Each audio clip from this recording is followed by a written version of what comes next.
Good afternoon. Welcome everyone to our Tuesday, October 13th City of Little Rock agenda meeting. For today, I want to welcome those that are here in attendance and online watching via video conference, as well as welcome our city directors that are online. I see Directors Hendricks, Directors Fortson, Vice Mayor Wyrick, Directors Webb, Directors Richardson, and I believe I'm in. that is it from that standpoint. As we are now entering to our agenda meeting, we want us to take time to see if there are any questions in regards to the modifications. We do have a number of different modifications, adding resolutions. Modification 1 is a resolution. Modification 2 is an ordinance. Modification 3 is another ordinance. 4, 5, and 6. Are there any questions in regards to the modifications? Questions in regards to the modifications? Hold on, Mayor. Let me read them. Number 2, please. Number M2. M2. Director Adcock, you have a question about M2? Yes. It does not state on here what percentage of this the employees are going to have to pay and how much the city is going to pay. Director, well, Mr. Greg Ramon, could you please approach? No, this I'm is sorry, dental. this is on This Delta. is- Oh, I'm sorry. Dental. I'm looking at the wrong one. Director Witherell. I was looking at the wrong one, Director Adcock. Mayor Scott, Board of Directors, if I understood your question was the cost to the employees? Yes. At this time, the city pays 100% for the employee, and then there's a cost for dependent coverage. This is going to represent a 21% increase, but we're going to use this opportunity to go self-insured because our claims have been lower than the premiums paid in the past. So it's going to be the difference. I don't have what that impact is going to be for dependent coverage, but the city pays 100% of the dental coverage for employee only. But this total cost is going to be an increase of 21% to the city? Correct. It's about $100,000 total. Thank you. Any more questions in regards to the modifications? Any more questions in regards to the modifications? Seeing none, we'll now move forward through items on the consent agenda. Are there any questions through 1 through 13? Questions for 1 through 13?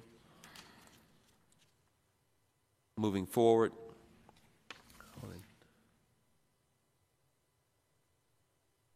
Moving forward to our separate items from items 14 through 16. Are there any questions? Mayor, Director Wright?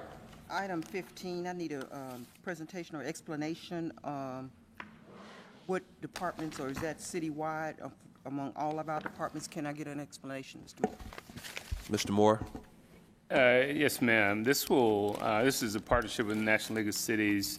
A lot of y'all have participated in various trainings at NLC, including Director Peck, Director Peck, and Director Webb, and others. And we've been working on this for quite some time with National League of Cities, so this will partnership. And this training will include all city employees and elected officials.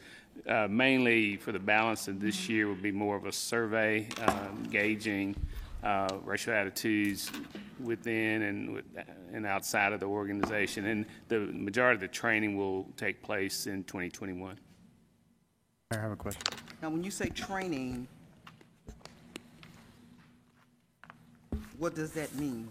Along the racial and cultural diversity training, implicit bias training, this program has worked with a variety of cities throughout the country, and in doing our research, this seems like a very viable program. Again, we often talk about equity and diversity, and this is just another tool that we'll be able to utilize. Okay, thank you. Director Hines? Bruce, in this training, does it in any way focus on critical race theory or intersectionalism? What was the second part of that? Or intersectionalism? What? I'm not, to be honest, Well, what about critical race theory? I don't believe so. Again, this really focuses on municipal governments, how our ordinances are in place, and again, how we operate as an organization. But those two terms I'm not familiar with, and never come up in any discussions that we've had. Okay. Is there any place we can go look to see what this training involves? Sure. I sent you a memo, but it's under National League of Cities REAL program, which is Race, Equity, and Leadership. Okay. Thank you. Intersectionalism.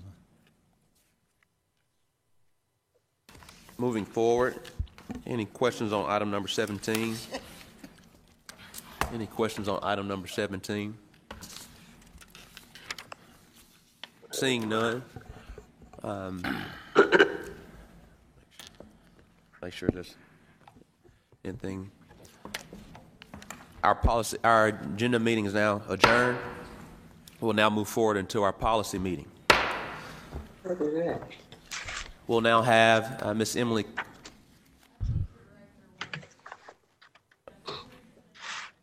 Oh, okay. Director, who was first, Director Richardson or Director Webb? Director Richardson, then Director Webb. Yes, Mayor. Back to the point Director Wright was bringing up. Bruce, you made reference to a survey. Would a technical assessment be based on a survey? Would it be based on a model they already have in place? And will we be a part of that survey in addition to the employees? We had a board meeting. I'll call you back. There was something ringing, so I really didn't hear all the. Could you restate that, Director Richardson? My question, Bruce, was you made reference to a survey and a survey given to the employees. I didn't hear you say a survey given to us as the policymakers. And will we be a part of that survey? And additionally, and more importantly, will the technical system be based on that survey? Will it be based on a model or curriculum that they already have in place that has been used successfully based on best practice and research-based programming?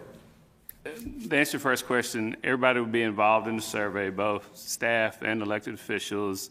And I believe the way they frame the training is a combination of the results of the survey and best practices throughout the country. And again, we asked a lot of questions because we want this to be comparable to Little Rock, the demographics of Little Rock, the economics of Little Rock. So it'll be a combination of both. Well, I noticed in the description it made reference to Denver. I didn't know if this was based on some model that's been successfully implemented in other municipalities across the country, but I do remember, I think, a specific reference made to Denver with respect to this curriculum. They mentioned. And is there do we have any kind of evaluation or any kind of assessment on the effectiveness of this training or technical assistance that's being provided to us? Yes, we've talked a lot about that, and obviously each city is different. But that was an important element, and the whole evaluation piece will be a part of the training. Who would do the evaluation? Again, I think it's going to be a combination of NLC, again, best practices, and again, we'll have a group locally that helps us navigate the process. So it just won't be centered around NLC evaluating itself. Correct. We will have some outside independent evaluators to judge the effectiveness of this. Correct. That's it, Mayor. Thank you, Director Richardson. Director Webb. Thank you, Mr. I have a comment about that particular topic, and then I have one more comment. And first of all, as Bruce said, we have been talking about this for a couple of years, and many of us have been to workshops at the National League of Cities conferences. They've been working with hundreds, if not thousands of cities, large and small, north, south, east, and west, all over the country, there is an incredible amount of literature on the National League of Cities website, best practices, and it's been exciting to go to some of the workshops at the National League of Cities conference to see the progress that cities have made. They've used these tools that they have that's been made available to them. So that I hope folks will go look at the website.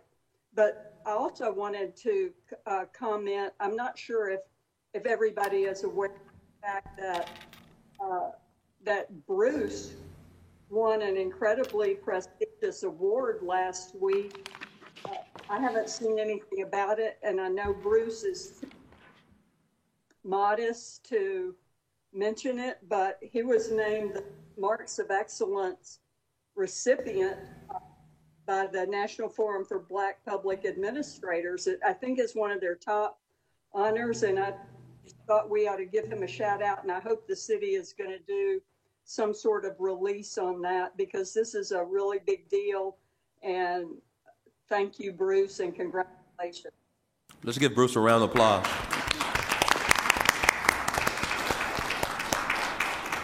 Any comments, Mr. Moore? No, well, yes, but it was very humbling. It was, and as I said last week, it was a surprise. But it's about the organization, it's about the team we have here in Little Rock, and it's about the work we all do collectively. So it truly was an honor. So thank you. Seeing no other questions, Ms. Cox, Mrs. Cox. Thank you, Mayor. Vice Mayor, members of the board, good evening. Tonight I wanted to update you on the CARES Act and the Coronavirus Relief Fund update. So as you all know, Congress passed the CARES Act in March, and the state of Arkansas received $1.25 billion. And then in June, the Municipal League and the Association of Counties were successful in getting the state to allocate funds to cities and counties. So that amount to cities is $75 million of the $1.25 billion. And then over the next several months, DFA and other stakeholders worked on setting up a business process to make decisions about how this $75 million would get spent or allocated to the cities. And so it was decided in September that it would be on a per capita basis. And so the maximum amount that the city of Little Rock can apply for reimbursement of our expenses is $7.6 million. And I want to say, of course, that there are rules tied to this funding, and only those expenditures that are necessary and also due to the pandemic qualify for reimbursement, and the costs cannot be something that were already in our budget.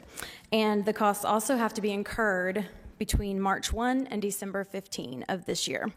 And the application was made available just last week, and so there's a team of staff members at City Hall working hard on that, and the application deadline is November 16, 2020. And then I also wanted to share with you the categories that are the federal categories for reporting, and then some examples of the things that of the expenditures that we've had that have arisen throughout the pandemic. So to the next slide, please. So administrative expenses are a category, and those are things that just the costs of continuing operations of city government, such as use of the facility that we're in right now for board meetings and the technology upgrades that have happened with that. Also reconfiguring space of our existing city facilities that will allow for social distancing and other CDC guidelines. So one thing we're working on is the facility at 7000 Murray to help employees spread out more, and that's one of our more involved projects, but it could also be something like partitions and things. And also the Treasury Department has said that the 25% local match that's required for FEMA funding, that we can pursue that under the CARES Act. And then also our costs above budget for our workers' comp and unemployment insurance costs are things we'll also be pursuing. And then the next category is personnel and services who were diverted to a substantially different use. And so obviously this is for those positions where their work has changed drastically due to the pandemic. The third category is facilitating distance learning. And so some things we've been working on in this regard are Wi-Fi hotspots for students and improving broadband capability at public spaces. So that includes several community centers and some park pavilions as well. And then the next couple of categories we have are food programs, housing support, and also improving telework capabilities of public employees. And this has been a big effort as well, just getting people laptops and so they can work from home if they need to, and webcams and tablets for census efforts and just all kinds of things. So a lot of work continues to go on in that regard. And then some payroll costs for public health and safety employees. Leave that's taken under the Families First Coronavirus Response Act is one of the payroll components that we will be pursuing, and costs for backfilling and overtime, which has mostly been in fire, and then also a percentage of the fire department payroll to be determined. There was some Treasury guidance that came out in late September that talked about that.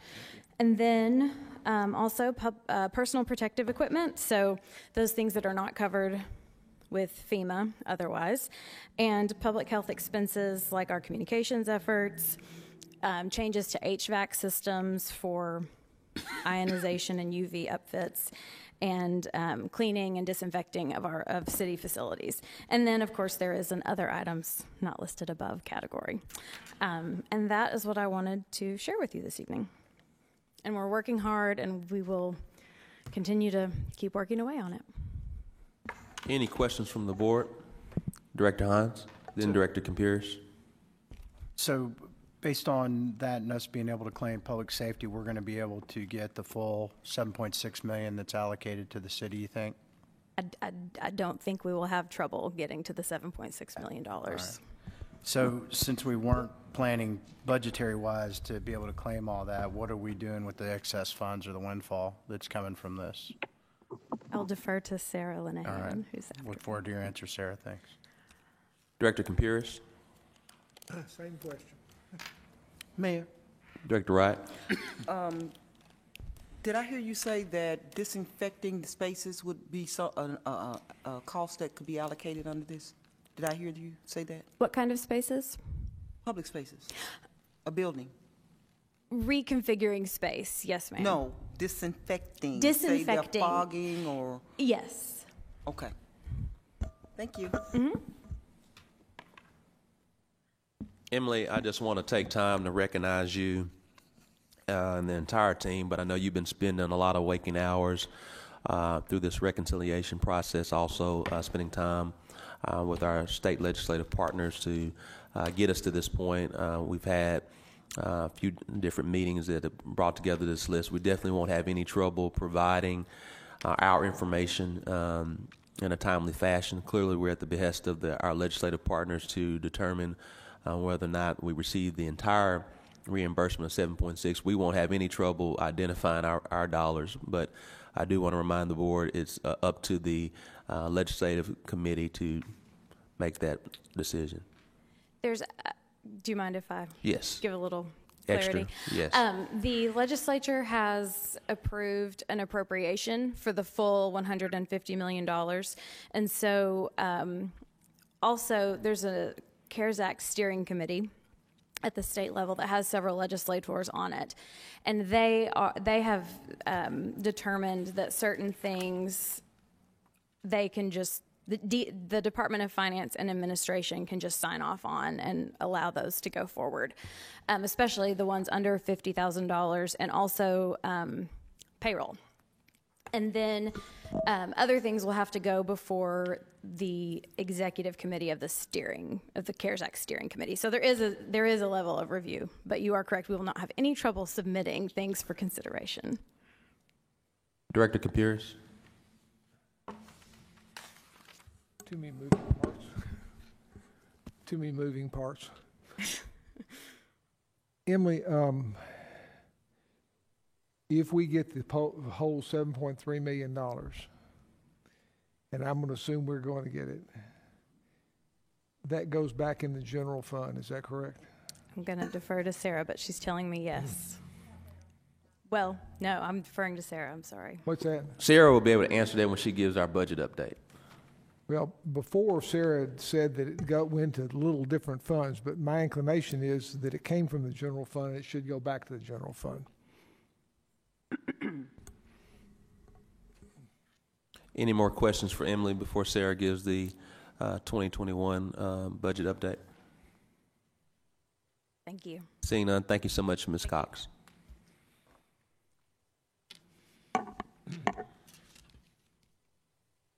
So, in answer to your question, Director Campuris, what we've done with expenditures that were not budgeted that have been identified as being eligible for reimbursement is we've reclassified those into a special project fund, so taken them out of the general fund, put them in a special project fund to be tracked for grant reimbursement. So when the reimbursement comes in, it will directly offset those expenses.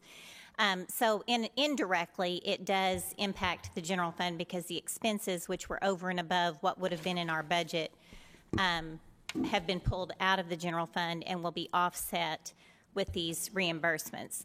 With respect to the fire payroll piece of it, you'll recall throughout this process, we've talked about the fact that the direct expenses that are necessary and coronavirus related could be reimbursed, but there's no offset for revenue reductions. Obviously, we are experiencing significant revenue reductions. We've reported those, I think in my last financial report through June, we were still around the $5 million mark, which was the amount that we had reduced our expenditures.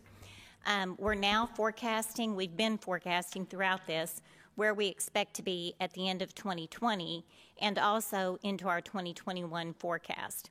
So our estimation right now is that we're not expecting like a windfall that we're going to be able to spend.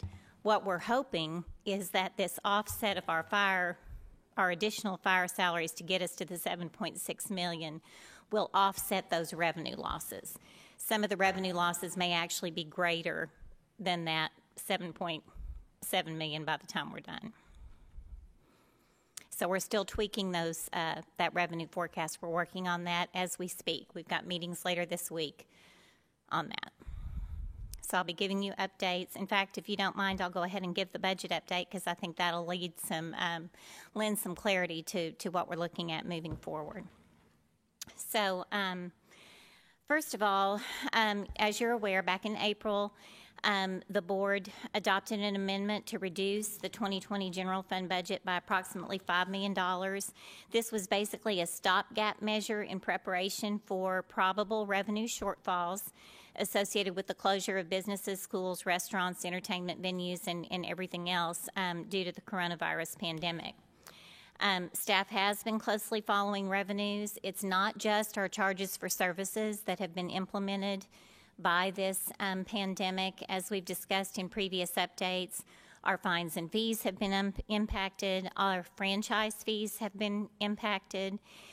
This is partly due to the coronavirus pandemic, the franchise fee piece. It's also due to some rider adjustments impacting energy. But as they have not cut off service and have experienced a greater percentage, I guess, of non or late payers, those franchise fees have been reduced to the city. Our sales tax revenues, while they were very close to forecast through the end of June, as we discussed in our last financial update and as we experienced in our July numbers that we received at the end of last month, the local sales tax, now that we're in comparison to the same period a year ago when we had internet sales included in that, have been falling off in the neighborhood of 3% or more. The county sales tax had held steady due to a lot of the construction projects that were being done in the county. But with our July revenues, we saw those building expenses drop off for the county as well. So we are expecting now to start seeing, around 3% reductions in our sales tax revenue for the remainder of the year. So I've mentioned fines and fees, franchise revenues, obviously parking revenues, charges for services, zoo, golf courses, all of those. So really there's not, even property tax revenues, while they are in line with last year, the original forecast was that there would be a 4% increase. We are not seeing that 4% increase year to date. Time will tell. Some people may just be delaying their payments. They're not due till October. The county's latest information, I think, says that to expect about 2% over last year. So all of those things are less than what we had in our budget. So we're definitely going to see revenue reductions for the remainder of the year. So staff has been watching those revenues. In June, the mayor asked department directors to begin looking at their 2020 budgets very closely and to start putting together a list of those must-have operating and capital needs for 2021. He advised that we do focus on must-haves in light of the ongoing pandemic. Simultaneously throughout the year, we've been working on implementation of new budget module software to kind of streamline the budget process. We are moving along in that, but we are not going to be in production in order to be able to utilize the software for the current budget cycle. So that's something we're still working on, but we're not there yet. We began preparation of the personnel model in late July and throughout August. What the personnel model does is it takes a lot of information from our HR, human resources modules in our enterprise resource planning system. It looks at the union agreements. It looks at all of our filled positions, all of our vacant positions, utilizes those current union agreements for step and grade calculations, and then forecasts what the cost of each person will be in the next year. And again, that's both filled and unfilled authorized positions. At the same time, we went out to bids for our various benefit plans. At the last meeting, you all approved renewing the health insurance plan. It's a 7.5% increase. As discussed, we will have that health insurance premium holiday in December of this year that we will use to offset that increase in next year's budget. Tonight on the agenda was the presentation for the dental plan and the vision plan. Several of the plans have been received bids and are moving forward. So once those rates are known, those are also plugged into the personnel model to get a very accurate picture of what it costs for our personnel cost alone.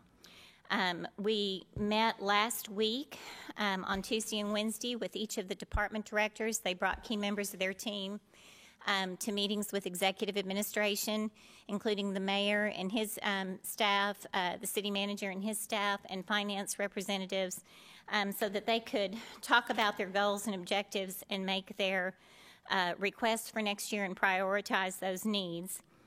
So we held those meetings all day Tuesday and Wednesday last week. And so now we are trying to tweak our revenue forecast. As you can imagine, that's pretty difficult this year. But we have been gathering information from the utility providers, from the county, from the state, to utilize in projecting not only where we'll end at the end of this year, but what our forecast for 2021 is. So later this week, once again, the Treasury Manager and I will be meeting with the Mayor and the City Manager to go over the projected revenues, to tweak those estimates, and then I will be presenting those to you all in the next couple of weeks to set the basis for our budget. Let's see, in the next 2 weeks, we plan to finalize that budget amendment because it's important to have the amended budget to look for or look at as we're projecting what our 2021 will be, so you can see, you know, what our original adopted budget was, where we think we'll end the current year, and then looking forward to next year. So those will be the next two things that will come before the board. It would be the budget amendment and the revenue forecast. I do want to share with you that I've participated in some continuing professional education over the last couple of months, most recently with the Government Finance Officers Association, and then also Stevens here in Little Rock hosted something.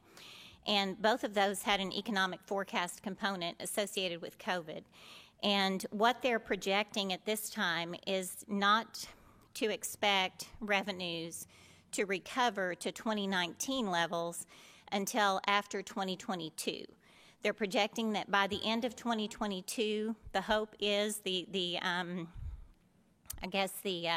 optimistic projection is that we would be within 1% of our 2019 revenues at that time.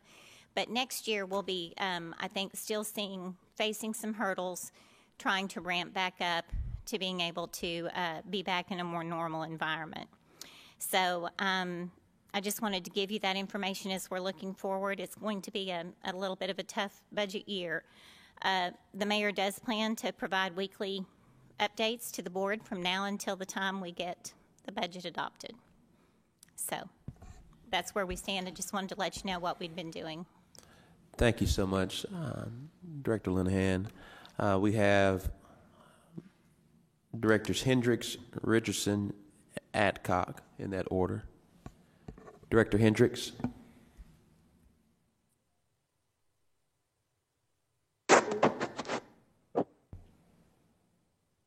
you hear me? Yes, ma'am. I just want to say, since we're finished with the in-town agenda almost,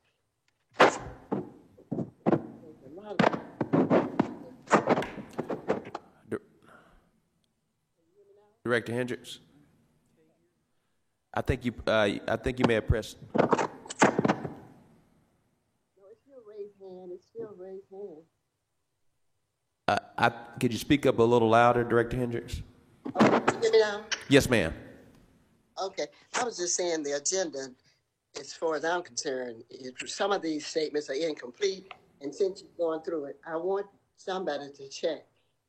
When we put these things on this agenda, it needs to be full in the language. For instance, it's putting things like where something's going to be. It doesn't say where the ward is, where it is. Something needs to be put on this agenda. I'm not no mind reader, and I don't intend to be a mind reader. I hate to bother Bruce all the time, bother him, let you know. In fact, when you start, I guess you don't know I'm saying I'm here. Something's wrong with it. And I have is that something's going wrong. People cannot speak. So you better fix whatever it is. I'm not going to tolerate it, okay? Yes, ma'am. And let's not rush through the agenda. You know, it's a lot of things that need to be said during the meeting. And I don't even want to start telling. I've got number one, resolution number 3, resolution number 7. I really wanted to ask you about the National League of Cities. Are you going to be hiring people, or will we use people here for Little Rock? I don't appreciate coming in here telling me what to do. I would rather for somebody to be here that knows what the problem is. Okay? That's it. Yes, ma'am. And we'll get you an update on those ordinances and resolutions that you referenced. Mayor. Okay, whoever's doing the agenda, complete the agenda. Okay, don't say that you still know something. Yes, ma'am. Mayor. We have Director Wright. We'll get you out to Director Adcock, but I think Director Richardson. It was Director Hendricks, then Director. Hold on one second. Make sure we stay in our order. Director Adcock. I believe Director Richardson was before me. Director Richardson, thank you. Thank you, Director Adcock. Sarah, thank you for your presentation. Mayor, my question is more for Emily on her report on the $1.2 billion. So if we can get her back up, please, I appreciate it. Yes, sir.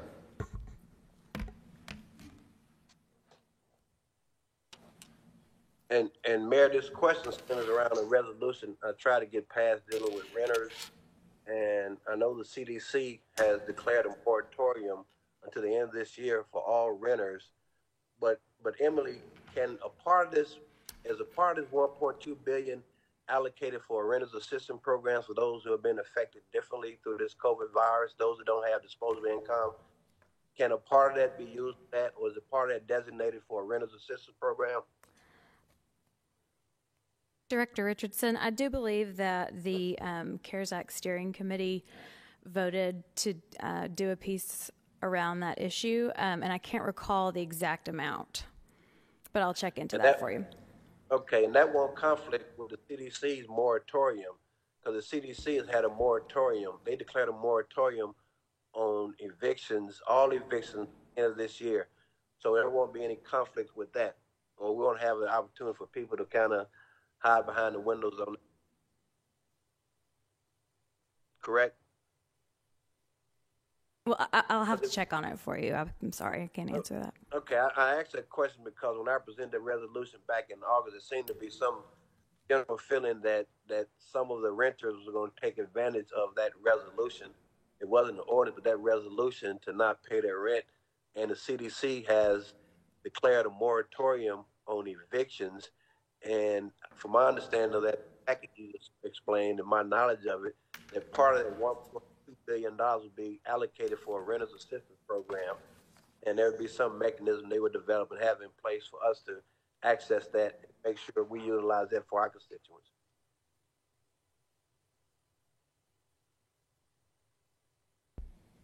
Is that correct? I'm going to have to get an update for you, Director Richardson. I appreciate it, and I look forward to it. Thank you. Thank you so much. Director Adcock, then after Director Adcock, Director Wright. Okay, it's for Sarah. They told me just a resolution. Kathy Webb said the same Sarah, thing. I guess you've got us spoiled to looking up on the screen for the stuff as you're talking and looking before us, and I got kind of lost in all of your amounts and everything. Do you have it in paper that we can have? I did not provide any amounts tonight. We're tweaking amounts as we're speaking right now. I was just giving you the steps that we're taking. We'll be bringing amounts to you in our next presentations. We're still working on them. Okay, well, I would appreciate it if we would always have some paper in front of us that we can look at while you're talking, or either up on the screen. Sure. Thank you. Director Wright. Yes, Mayor, I have two things. Mr. Moore, first of all, can you have staff prepare a report on the Ward 6 infrastructure projects? I've noted now that there have not been any infrastructure projects on for Ward 6 in quite some time. I want to update on the sidewalks, any streets that have been done or are slated to be done, and resurfacing projects. Okay. Then my other question was about the CARES Act under the category of food insecurity, or whatever category it's under. So, Emily, can you come back up and explain to me what we did, and are we doing it now? Food programs is one of the categories, and we have been assisting with the USDA grant, and that, I believe, it's been at Mosaic and Southwest. Okay, the reason for my question is I had received notification that there would be grab-and-go meals at the West Central site for our parents in the after-school program, and that was canceled. Do you? I'm not familiar with that. I'll have to check into that. They said it was grab-and-go meals. Mr. Moore, can you find out what happened? Okay. Thank you. Any more questions from members of the board? Any more questions from members of the board?